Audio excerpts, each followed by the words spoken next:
Jangan lupa subscribe YouTube channel Metro TV News dan jangan lupa nyalakan notifikasinya. Selamat pagi pemirsa, selama periode tahun 2016 hingga September 2021, PPATK Pusat Pelaporan Analisis Transaksi Keuangan telah menyerahkan 2.606 laporan hasil analisis dan 240 laporan hasil pemeriksaan yang diindikasikan mencurigakan dan berpotensi merugikan negara kepada aparat penegak hukum. Namun tidak sampai 30% dari laporan itu yang ditindaklanjuti. Pemirsa, inilah editorial Media Indonesia di seri ini Jumat 1 Oktober 2021 dengan tema Laporan PPATK dipetieskan bersama saya Leonard Samosir, dan kami juga mengundang Anda untuk berpartisipasi menyatakan pendapat Anda lewat nomor telepon 021 583 99 100. Dan pemirsa, pagi ini telah hadir di studio Metro TV anggota Dewan Redaksi Media Group Don Bosco Slamun. Bang Don, selamat pagi. Selamat pagi, Leo. Sehat-sehat Bang? Sehat. Pakai masker masih? Masih kita pakai masker. Masih ada COVID? Masih ada COVID. Masih ada Walaupun COVID. menurun, tapi masih ada. Masih ada ancaman Dan itu ya? masih ada ancaman ketiga. Kita tidak boleh mengabaikan itu, tapi yang kita bahas pada pagi ini adalah soal laporan PPATK. Ini sesuatu yang sangat menarik Bang Don, tapi sebelum kita bahas itu juga, kita lihat dulu lagi ada beberapa berita yang menjadi perhatian media Indonesia. Yang pertama, ini adalah headline hari ini, Papua siap torehkan sejarah. Ini maksudnya terkait dengan PON ya Bang Don? Betul. Ya, ini PON yang di Papua ini, kalau saya kebetulan 2 minggu lalu di sana. Kalau kita lihat situasi dan perkembangan belakangan di mana delegasi sudah banyak, pengaman sudah banyak, kemudian kontingen sudah banyak, peserta olahraganya sudah banyak. Ini rasanya pasti semarak sekali di Papua, Jayapura, Mimika. Kalau kita lihat seperti itu, dan rasanya ini lebih dari sekedar PON untuk Papua. PON kali ini kelihatannya menjadi jendela bagi Papua untuk kemudian diintip oleh sesama saudara bangsa dari seluruh Indonesia untuk lihat bagaimana eksotisnya Papua, untuk melihat bagaimana keramahan Papua, lalu kemudian bagaimana juga melihat prestasi-prestasi Papua. Dan bagaimana pembangunan di sana juga terjadi. Itu betul, ya? karena ketika saya lihat di sana ada semacam tanda kutip keajaiban infrastruktur. Kita melihat stadion yang menurut saya kelasnya kelas internasional, Lukas NMB, dan saya kira tempat akuatiknya juga bagus banget. Dan itu akan mulai besok ya PON-nya. Betul, pembukaannya. Pembukaan PON akan dibuka, dihadiri Presiden Joko Widodo Sabtu 2 Oktober, dan kita sama-sama sambut supaya kemudian kita sama-sama bisa melihat bagaimana pembangunan itu terjadi di seluruh pelosok Indonesia. Ini gambarnya bagus nih. Betul. Ya, ini luar biasa. Kita tinggalkan itu, kita ke berita selanjutnya, pemirsa Bang Don. Kita ke halaman 3. Halaman 3 ada berita, pemanfaatan teknologi suatu keharusan. Ini terkait dengan pemilu ya Bang ya? Iya, betul. Saya kira ini kan soal e-voting ya. Kalau bisa sih, walaupun belum tentu semuanya bisa diterapkan dengan e-voting, tapi saya kira jaringan internet yang sudah makin meluas, rasanya ini era yang bagus untuk partially atau sebagian itu bisa dilakukan melalui e-voting. Hasilnya bisa dilihat real time, lalu kemudian menurut saya itu akan sangat menghemat. Partai-partai politik tidak perlu membayar saksi yang begitu banyak dan begitu besar biayanya, karena kemudian orang bisa melihat melalui teknologi gitu. E-voting itu nanti teknisnya bagaimana Bang? Orang tetap datang ke TPS, kemudian memencet tombol atau apa? Ya, kan pasti ada teknikalnya ya. Orang kemudian nyoblos, lalu kemudian orang tahu bahwa kemudian dia masukin itu, orang sudah tahu bahwa bukan nyoblos dalam pendapat, tentu pakai elektrik kan. Dan yang kemudian langsung tersambung gitu ke mana, ke admin, lalu kemudian tersambung ke tempat di mana kemudian hasil-hasil itu bisa keluar gitu. Jadi saat itu juga bisa diketahui, tidak butuh waktu untuk berjenjang lagi begitu atau bagaimana? Betul. Kemarin itu 2 hari lalu saya ke kantornya Nasdem dengan beberapa teman di sini. Dan melihat bagaimana war room-nya akan bekerja. Dan di situ salah satunya adalah kalau kita mau tahu hasil pemilihan itu langsung real time bisa dapat di situ. Baik, yang penting juga artinya partai politik saja sudah menyiapkan perangkat seperti ini. Saya kira kita harus lebih maju lagi sekarang lah. Baik, yang penting adalah keamanan data dan juga kerahasiaan pilihan ya, itu tetap harus pilihan. Dan biasanya yang mencurang itu kan manusia, bukan teknologinya. Karena ya jangan sampai kemudian kita bikin sistem sedemikian rupa Ya. tapi orang-orang atau oknum-oknum bisa mengakalinya. Betul. Kita nanti ikuti lagi perkembangannya seperti apa. Ya. Kita ke berita selanjutnya, kali ini dari halaman 8. Ini terkait dengan COVID-19 atau COVID-19. Gelombang ketiga diprediksi akhir tahun. Ya. Gelombang ketiga di Indonesia atau di mana maksudnya, Bang? Ya, tentu di Indonesia karena pada akhir tahun itu biasanya kan libur panjang, libur Natal dan Tahun Baru, dan seperti pola-pola yang sudah terjadi sebelumnya pada waktu libur panjang, itu jumlah penularan itu akan meledak dan itu akan naik dan harus waspada bahwa ada gelombang ketiga pada saat itu gitu. Dan saya kira perlu dipikirkan betul tentang kebijakan apakah memang boleh pulang atau mudik atau gimana pada saat liburan panjang seperti kali ini. Karena untuk bisa menurunkan sampai ke tingkat yang sekarang juga effortnya kan besar. Iya, luar biasa. Biayanya juga tidak sedikit. Saya kira kita tetap waspada dengan gelombang ketiga ini. Apalagi negara tetangga kita kayak Singapura belum Nataru juga sudah begitu banyak. Sudah mulai meningkat ya. Dan kalau melihat trennya setiap weekend khusus di Jabodetabek mungkin Bang Don, di daerah-daerah wisata Bogor, Bandung, teman-teman mengatakan luar biasa padat. Orang seperti sekarang normal banget. Iya, dan ada yang semacam pariwisata balas dendam gitu ya, Bang. Karena sudah selama sekian lama tidak boleh jalan-jalan, mereka mau jalan-jalan. Kita harapkan sama-sama kita terus jaga. Jangan sampai kemudian kita kalau bisa jangan sampai lihat gelombang. Ini tidak menakut-nakuti tapi harus waspada. Oke, kita tinggalkan itu, kita ke editorial. Editorial hari ini diberi tajuk laporan PPATK dipetieskan. Ini dipetieskan itu maksudnya pakai tanda tanya atau titik mengkonfirmasi atau apa ini Bang Don? Ya saya kira ini sebetulnya masih pertanyaannya.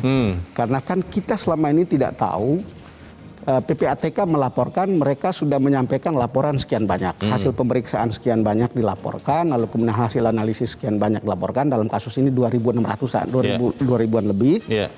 Tetapi follow up-nya cuma 30%. Artinya masih sangat sedikit. Tentu ada pertanyaan tentang bagaimana kerjasama di antara lembaga penegak hukum memfollow up hasil-hasil temuan itu. Lalu kemudian editorial mengatakan ini dipetieskan. Karena memang banyak, karena PPATK itu pasti memeriksa dari belasan juta transaksi, lalu hasilnya 2.000-an lah yang disampaikan. Lalu kemudian yang bisa di follow up adalah 30%-nya, jadi sangat sedikit gitu. Sementara kita tahu PPATK itu adalah salah satu pintu atau jendela untuk kemudian orang lihat seperti apa sih aliran uang, termasuk dari aliran uang yang dicurigai dari transaksi unsur pidananya atau dari tindak kejahatannya. Mestinya berdasarkan aliran uang itu aparat bisa melacak bisa melacak uang-uang ini dari mana sih gitu. Karena crime follow the money gitu. Jadi sebetulnya bisa mengikuti alur uang itu kemana, lalu kemudian bisa dilacak siapa sih penjahatnya atau dari mana asal usulnya gitu. Masalahnya ini yang menjadi pertanyaan kita juga Bang Don. Bagaimana sebetulnya kualitas laporan dari PPATK? Karena itu pertanyaan yang menarik. Kita kan tidak tahu juga, itu rahasia. Tapi itu akan kita bahas nanti, dan pemirsa inilah editorial Media Indonesia untuk hari ini Jumat 1 Oktober 2021. Laporan PPATK dipetieskan.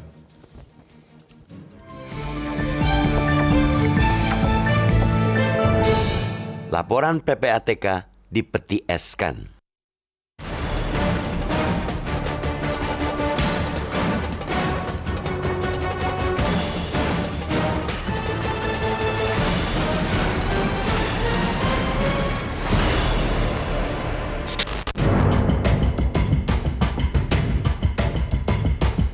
Korupsi sejatinya punya banyak pintu masuk. Di setiap pintu, idealnya ada penjaga. Dia yang akan membunyikan lonceng alarm jika terdapat indikasi-indikasi yang mengarah ke korupsi. Kemudian meneruskannya ke penegak hukum untuk memastikan apakah betul indikator ini merupakan bibit korupsi atau tidak. Salah satu pintu masuk korupsi yang kita kenal ialah melalui transaksi keuangan. Penjaga pintunya ialah Pusat Pelaporan dan Analisis Transaksi Keuangan atau PPATK. Mereka yang memonitor dan menghimpun temuan terkait rekening gendut pejabat, transaksi keuangan mencurigakan, tindak pencucian uang, dan macam-macam modus lain yang sebagian sangat mungkin merupakan sumber atau ekstensi dari praktik korupsi. Penjaganya sudah bagus, Tetapi yang masih menjadi persoalan saat ini ialah adanya sumbatan aliran antara temuan dan tindak lanjut dari pelaporan atas temuan itu. Ibarat jembatan yang punya banyak lubang, banyak laporan dari temuan itu yang lolos dan tidak ditindaklanjuti penegak hukum. Celakanya, kadang-kadang laporan yang tak tersentuh itu jumlahnya lebih banyak ketimbang yang disentuh. Data terbaru PPATK yang disampaikan saat rapat dengar pendapat dengan Komisi 3 DPR Rabu 29 September lalu mengonfirmasi hal tersebut. Disebutkan bahwa selama periode 2016 hingga September 2021, PPATK telah menyerahkan 2.606 laporan hasil analisis atau LHA dan 240 laporan hasil pemeriksaan atau LHP yang diindikasikan mencurigakan dan berpotensi merugikan negara kepada aparat penegak hukum. Akan tetapi, dari laporan sebanyak itu tidak sampai 30% yang ditindaklanjuti. Sisanya mungkin belum dibaca, mungkin dianggap tidak kuat untuk diteruskan, mungkin ada pesanan agar temuan itu dipeti eskan, atau barangkali penegak hukum kehabisan sumber daya dan anggaran untuk menindaklanjutinya. Entahlah. Laporan PPATK tidak menerangkannya secara detail. Gap yang teramat jauh antara laporan yang diserahkan kepada aparat penegak hukum dan tindak lanjutnya semestinya tak boleh dibiarkan terjadi. Jangan lupa, ada potensi kerugian negara yang timbul dari dugaan tindak pidana terkait ekonomi tersebut. Pun ada ketersambungan yang erat antara tindak pidana terkait ekonomi dan tindak pidana pencucian uang. Karena itu, pengungkapan perkara dan penegakan hukum atas keduanya seharusnya dilakukan secara paralel agar dapat mengungkap seluruh hasil kejahatan yang dilakukan seseorang.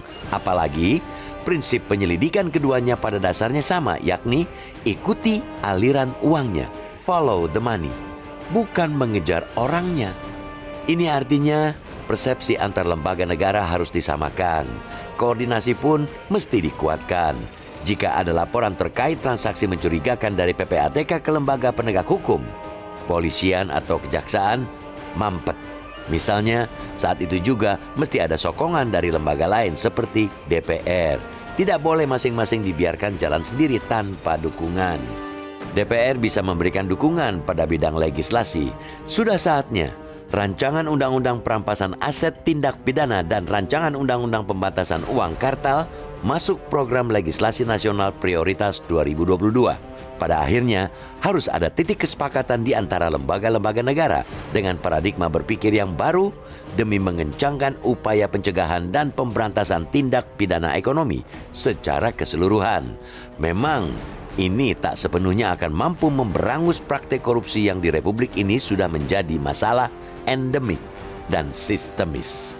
Akan tetapi, jika pemahaman berpikir tentang tindak pidana ekonomi sudah sama, koordinasi antar institusi bisa dilakukan, sinergi dijalankan, kerjasama terus dikuatkan. Setidaknya satu pintu masuk terjadinya korupsi sudah berhasil kita tutup. Jika itu terjadi, tidak ada lagi laporan PPATK yang dipeti eskan.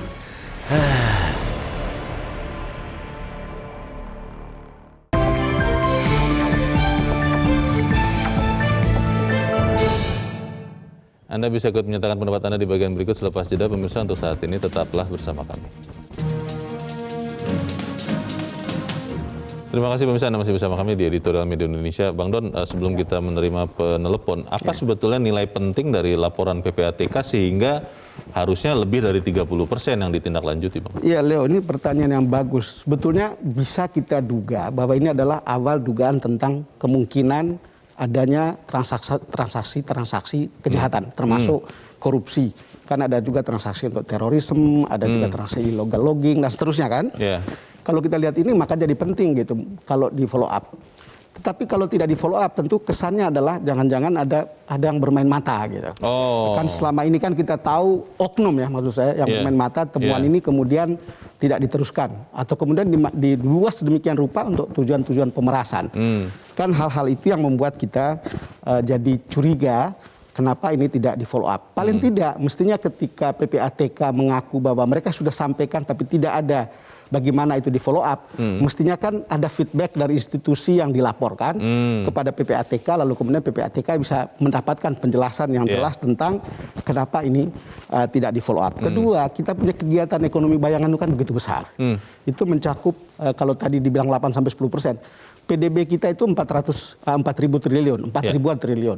Kalau dibilang 10%, berarti ada 400 triliun sebetulnya kegiatan ekonomi yang gelap. Lalu kemudian kalau bahkan organisasi internasional mengatakan 30-40 triliun. Itu 30-40%. Itu berarti sekitar 1.400 sampai 1.600 triliun kegiatan ekonomi bayangan.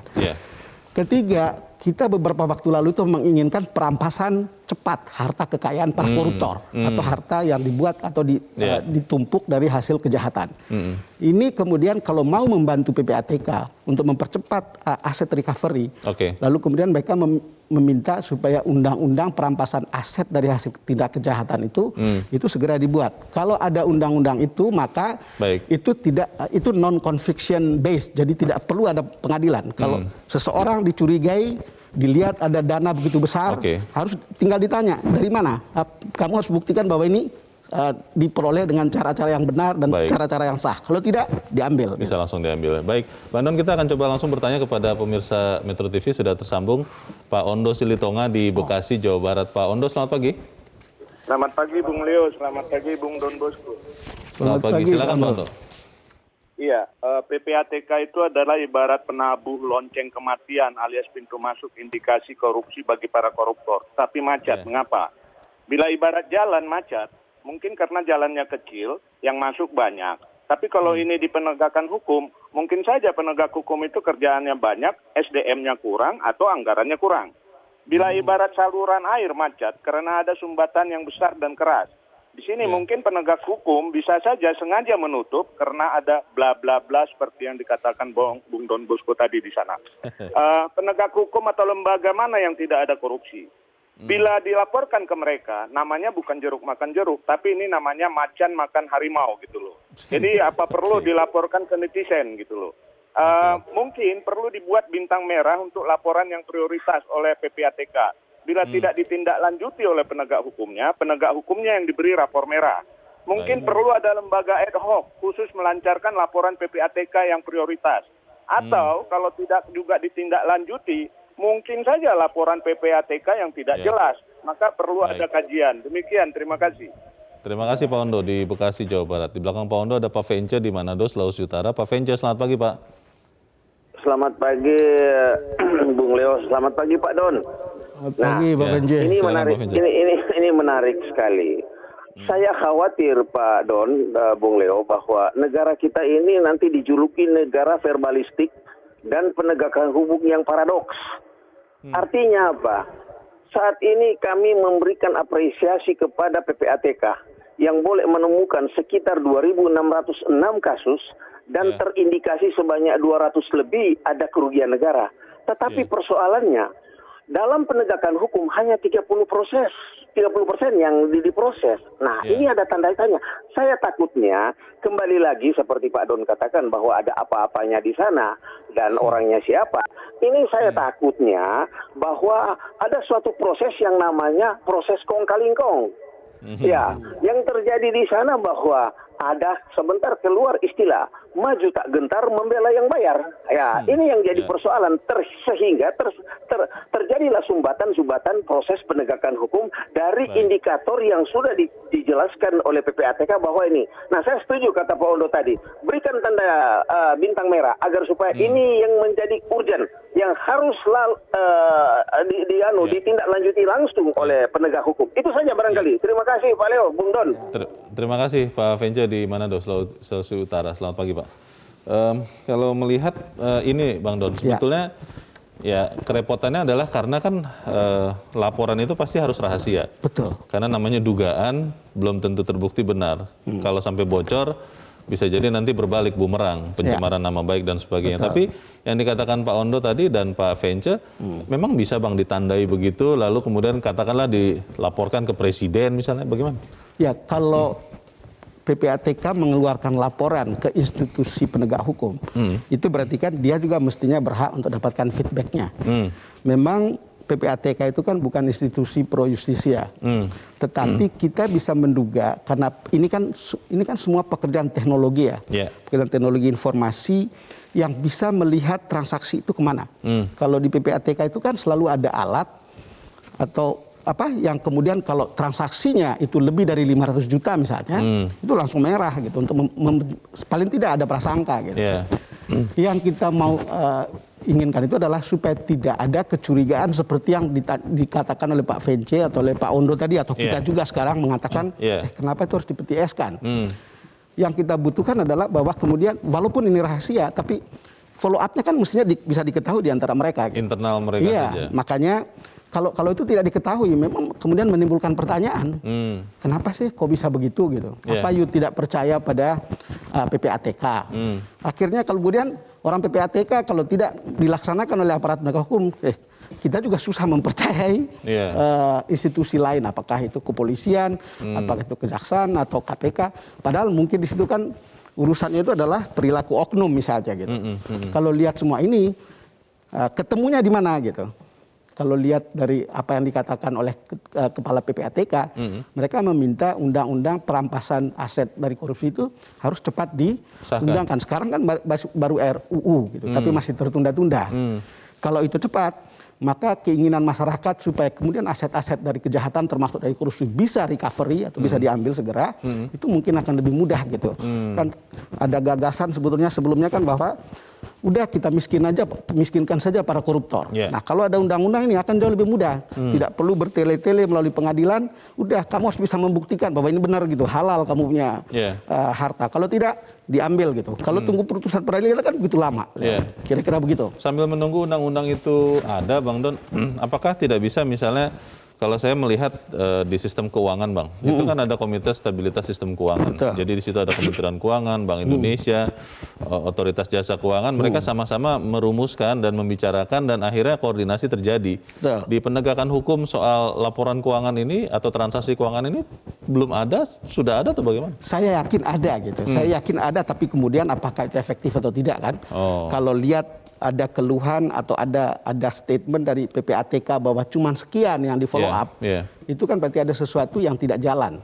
Entah koordinasinya, entah oknumnya tadi itu bermain, atau apapun lah bisa terjadi di sana. Yang kemudian jadi soal kan adalah bahwa kita tahu bahwa kegiatan ekonomi bayangan kita itu begitu besar. Hal yang mestinya bisa masuk dalam ekonomi yang formal untuk kemudian membuat kita punya pendapatan itu lebih besar. Kan ada penggelapan pajak, ada urusan macam-macam, tidak dilaporkan. Ini yang merugikan kita gitu. Yang harus menengahi ini di sini atau mengambil alih siapa? Presiden lagi, Bang. Tidak usah dijawab karena kita harus jeda dahulu dan bisa tetap bersama kami. Editorial Media Indonesia segera kembali. Terima kasih pemirsa, Anda masih bersama kami di Editorial Media Indonesia. Kita di bagian akhir diskusi kita pagi ini, Bang Don. Kalau melihat yang sekarang terjadi, siapa yang harus melakukan apa, Bang, supaya kemudian laporan PPATK ini ya tidak hanya sekedar formalitas saja? Ya itu pertanyaan yang menarik, Leo. Jadi siapa dan buat apa? Kita hanya bisa tahu bahwa mestinya ada sinergi di antara institusi itu. Bagaimana supaya itu berjalan, saya kira mereka juga harus mencarikan jalan keluarnya. Saya tidak tahu persis siapa mestinya, tetapi yang paling penting untuk publik itu kan bahwa prasangka-prasangka ini tidak boleh hidup lama di dalam hati kita, di dalam hati masyarakat. Kalau ada dugaan begini, mestinya tahu sampai di mana ujungnya, sehingga kita tidak menyimpan prasangka lalu kemudian menimbulkan distrust terhadap kerja lembaga apapun. Kan itu persoalan kita gitu. Kalau kita lihat memang pertanyaannya kan begini, ini tidak jalan apakah karena datanya tidak valid, tidak reliable. Kedua, ini tidak jalan apakah karena ada oknum yang bermain mata. Yang menghambat ini? Yang menghambat, oknum ya, kita tidak sebut institusinya. Saya ingat pada satu kesempatan Ketua MPR yang namanya Bambang Susetio pernah bilang, hati-hati dengan data yang dikeluarkan oleh PPATK. Kita juga, ini kan semua rahasia ya. Itu tidak, kita tidak bisa menjamin di sana itu malaikat semuanya. Sama di mana-mana juga kita tidak bisa menjamin bahwa itu ada malaikat semuanya. Tapi kembali lagi, karena PPATK mendeklar data ini ke publik, bahkan DPR tahu data ini, dalam fungsi pengawasan mereka, mestinya ini harus jalan gitu. Paling tidak tahu kenapa ini tidak jalan, ini jalan, ya dilaporkanlah di antara mereka, lalu kemudian PPATK juga mengatakan kepada publik, ini semua sudah jalan dan ini tidak jalan karena begini. Supaya tidak ada prasangka gitu. Gitu, Leo. Kalau begitu, siapa Bang yang harus menjadi komandan lagi lah untuk mengefektifkan laporan PPATK ini? Karena kalau kemudian kita menunggu tadi undang-undang perampasan aset yang diduga adalah hasil korupsi itu jadi, itu kan butuh waktu, Bang. Kita tahu persis bagaimana undang-undang itu di Indonesia bisa sangat lama untuk memprosesnya. Siapa Bang yang harus segera kita berharap bahwa melakukannya? dalam undang-undang perampasan aset kejahatan atau tindak pidana itu bisa ada institusinya gitu. Ada institusi yang kemudian kalau itu tidak melalui proses pengadilan, siapa? Apa PPATK atau gimana gitu untuk membuktikan. Tapi saya yakin selalu lebih baik kalau mau membuktikan dengan cara tidak perlu melalui proses yang lama gitu, bisa saja lewat pengadilan. Orang itu diajukan ke sini, lalu kemudian ditanya, hartamu dari mana? Lakukan pembuktian terbalik. Kalau you tidak bisa buktikan bahwa harta itu diperoleh dengan cara-cara yang benar, ini dirampas saja untuk negara gitu. Jadi sebetulnya kita kembali ke situ, itu cara-cara yang lebih beradab ketimbang kemudian kita menggunakan lagi institusi-institusi lain atau kuasi peradilan yang kemudian menimbulkan problem-problem baru gitu loh. Oke, ada yang mengusulkan begini Bang Don. Laporan PPATK selain diberikan kepada penegak hukum, itu boleh juga diberikan kepada Komisi 3. Counterpartnya, mitra kerjasamanya di DPR, supaya kemudian DPR inilah yang nanti menanyakan atau dalam tanda petik mungkin menekan begitu ya, kepolisian, kejaksaan yang kalau memang benar mereka lihat laporan ini valid dan memang harus segera ditindaklanjuti, kenapa tidak ditindaklanjuti? Tapi di saat bersamaan orang-orang mengatakan, yakin kerahasiaannya itu akan tetap rahasia kalau kemudian diserahkan kepada institusi lain di luar penegak hukum. Itu persoalannya. Jadi problem pertamanya apakah betul DPR juga bisa dipercaya untuk menjaga kerahasiaan. Ya, untuk menjaga kerahasiaan. Bukannya di sana juga tempat kemudian ada oknum yang kemudian blackmail gitu. Jangan DPR, KPK yang kita anggap manusia setengah dewa aja, buktinya dalam kasus Aziz Samsudin ada oknumnya. Ada oknumnya. Dan itu hanya satu yang terlihat. Dan rasanya jangan-jangan cukup banyak. Itu KPK. Di luar itu lebih banyak lagi. Pentingnya pembicaraan ini adalah ini loh, jangan dibiarkan begini terus-menerus. Prasangka publik tiba-tiba baca LHKPN. Bisa laporan harta ya? Laporan harta. Ya tentu sudah ada alasan untuk kemudian dilihat. Dari mana gitu. Ya mungkin bukan dari tindak kejahatan, tapi kan layak untuk kemudian diperjelas. Kan banyak yang bertanya, kok tiba-tiba begitu tinggi, tiba-tiba naiknya begitu besar gitu. Dari mana? Prasangka ini harus bisa dibersihkan dari pikiran orang-orang seperti kita. Oh, bahwa ini is oke gitu, it's fine gitu. Ini bukan karena kejahatan, tapi orang ini punya usaha begini dan seterusnya. Kan tidak selalu kalau diperiksa itu tidak selalu berarti kan untuk sesuatu yang jelek gitu. Clarify untuk kemudian rakyat itu tahu dan paham bagaimana sebetulnya. Lalu kemudian kalau itu diketahui, disadari, lalu kemudian oke, kita percaya deh. Persoalan kita kan institusi-institusi ini kan masih mengalami social distrust.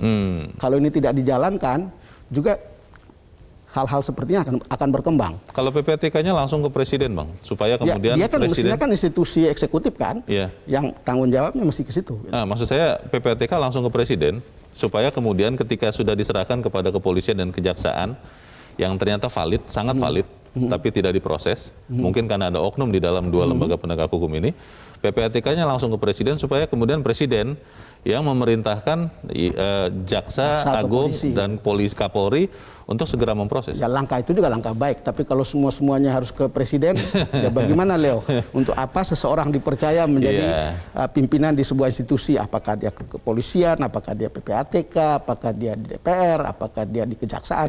Mestinya ini soal membuat mekanisme yang lebih transparan. Ini rahasia, ini betul-betul rahasia, tentu tidak boleh dibuka. Karena kalau dibuka itu kan melanggar undang-undang perbankan, rahasia perbankan.